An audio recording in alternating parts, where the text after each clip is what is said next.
সদ্য প্রমোশন পেয়ে যারা লিডারশিপ পজিশনে আসে তাদের ভিতরে প্রায় 90% লোক এই একটা ভুল করে থাকে যে প্রমোশন পেয়ে কুইক তারা উঠে পড়ে লেগে পড়ে যে তাদেরকে দেখাইতে হবে যে আমি কতটা ক্যাপাবল। সো এই ক্যাপাবিলিটিটা দ্রুত প্রমাণ করতে যে তারা 3টা মিস্টেক করে বসে থাকে। ফার্স্ট হচ্ছে তারা শুরুতেই চায় যে টিমের প্রতি কন্ট্রোলটা কুইক নিয়ে নিতে হবে।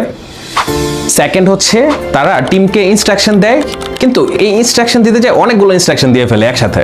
সো একসাথে অনেকগুলো ইনস্ট্রাকশন পেয়ে টিম কনফিউজড হয়ে যায় যে কোনটা আগে করবে, কোনটা পরে করবে, কোনটার প্রায়োরিটি বেশি, কোনটার প্রায়োরিটি কম। সে কনফিউজড হয়ে সে স্টাক হয়ে বসে থাকে। সো কিন্তু লিডার সে কি চিন্তা করে যে আমি তো কন্ট্রোল করলাম, ইনস্ট্রাকশন দিলাম, রেজাল্ট আসতেছে না, তখন সে অতিরিক্ত প্রেশার দেওয়া শুরু করে। সো সে তখন 3 নম্বর মিস্টেকটা সে করে বসে থাকে নিজের অজান্তেই। সো আজকে আমি 5টা গুরুত্বপূর্ণ পয়েন্ট শেয়ার করব, যেই 5টা গুরুত্বপূর্ণ পয়েন্ট যদি একজন নতুন লিডার বা সদ্য প্রমোশন প্রাপ্ত লিডার সে যদি প্রথম 10 সপ্তাহে খুব ফোকাস দিয়ে সেগুলো প্র্যাকটিস করে, তাহলে তার এই লিডারশিপ জার্নিটা মানে অনেক স্মুথ হবে। সো আসুন জেনে নিচ্ছি তাহলে সেই 5টি গুরুত্বপূর্ণ পয়েন্ট কি। ফার্স্ট অফ অল যেই পয়েন্টটার দিকে সবচেয়ে বেশি ফোকাস করতে হবে সেটা হচ্ছে আন্ডারস্ট্যান্ডিং বিল্ড করা। সো এই আন্ডারস্ট্যান্ডিংটার ভিতরেও আবার 3টা ভাগে আপনি চিন্তা করে নিতে পারেন। সেটা হচ্ছে যে আপনার যে জব ডিসক্রিপশন, আপনার এই যে নিউ রোলে আপনাকে কি কি কাজ করতে হবে সেইটা আগে নিজের সাথে নিজের আন্ডারস্ট্যান্ডিং করা। তারপরে আপনি যেটা করবেন সেটা হচ্ছে যে কাজের প্রসেসগুলা, রাইট প্রসেসগুলো আপনি জেনে নিতে পারেন। আর থার্ড হচ্ছে আপনার টিমের যে মেম্বারগুলো আছে সেটা 5 জন হোক 10 জন হোক, প্রত্যেকের প্রতি আপনার আন্ডারস্ট্যান্ডিংটা যত বেশি আপনি ভালো করতে পারবেন তত বেশি আপনার টিম লিডারশিপের যে মিস্টেকগুলো হয়, যে ইররগুলো হয় সেগুলো কমে আসবে। সেকেন্ড ইম্পর্টেন্ট পয়েন্ট হচ্ছে লিসেনিং ক্যাপাসিটি। মোস্টলি লিডারদের ভিতরে এই লিসেনিং ক্যাপাসিটিটা ডে বাই ডে আরও কমতে থাকে। কারণ কি, সে মনে করে আমি তো এখন লিডারশিপ রোলে আসছি, আমি এখন বলবো টিম শুধু ফলো করবে, ঠিক আছে? সো এটা করলে হবে না, এখান থেকেই কিন্তু লিডারশিপ ফেল করে। সো আপনাকে যেটা করতে হবে, আপনি বলবেন, আবার টিমের কাছ থেকেও মতামত নিতে হবে। তাহলে টিম ফিল করবে কি যে এই যে ডিসিশনটা নেওয়া হয়েছে এখানে তো আমারও ইনপুট ছিল, সো এটা তো আমাদেরই ডিসিশন, এটা তো শুধু স্যারের ডিসিশন না। সো তখন কি হয়, টিমের ভিতরে ওনারশিপ আসে। আর যখন টিমের ভিতরে ওনারশিপ চলে আসে না, তখন টিম মেম্বাররা নিজেরাই ড্রাইভ দেয়, আপনাকে বারবার ইনস্ট্রাকশন তখন আর দিতে হবে না। থার্ড ইম্পর্টেন্ট পয়েন্ট হচ্ছে ক্লারিটি। ক্লারিটির বিষয়টা হচ্ছে যে ধরেন আমি আমার টিমের কাছ থেকে কি চাই এটা আগে আমাকে ক্লিয়ার হইতে হবে, এবং টিমের কাছেও সেটা ক্লিয়ার থাকতে হবে যে টিম মেম্বাররা তখন বুঝবে যে আমাদের বস আমার কাছ থেকে কি ধরনের কাজ আশা করে। এরপর আসেন হচ্ছে যে টিমকে যদি কখনো কোনো ইনস্ট্রাকশন দেন, তাহলে সেই ইনস্ট্রাকশনগুলো এমনভাবে দিবেন যাতে করে টিম বুঝতে পারে যে এই কাজটা কেন করতে হবে এবং এটা করলে তাদের কি লাভ। তখন কি হবে, তারা নিজেরাই সেই কাজের জন্য ড্রাইভ দিবে।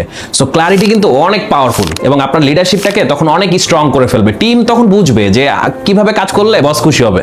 সো টিমও কিন্তু চায় যে বসকে খুশি করতে, তারা পারে না কেন, কারণ তারা বোঝে না যে কিভাবে কাজ করলে বস আসলে খুশি হবে। তারা মনে করে যে বস যে আসলে কি চায় বস নিজেও জানে না। সো এই ধরনের প্রবলেম থেকে তখন আপনি মুক্তি পাবেন যখন আপনি ক্লারিটি আনতে পারবেন। ফোর্থ ইম্পর্টেন্ট পয়েন্ট হচ্ছে ফেয়ার জাজমেন্ট, মানে হচ্ছে স্বচ্ছ বিচার। ধরেন এটা আসলে মানে আপনি লিডার, আপনি তো বিচারক না মনে হইতে পারে। আসেন আপনাকে বলি, কারণ হচ্ছে টিমের ভিতরে অনেক সময় কনফ্লিক্ট লাগে না যে এটা আমার কাজ না, এটা অমুকের কাজ, এটা এই ভুলটা আমি করি নাই, তমুকে করছে।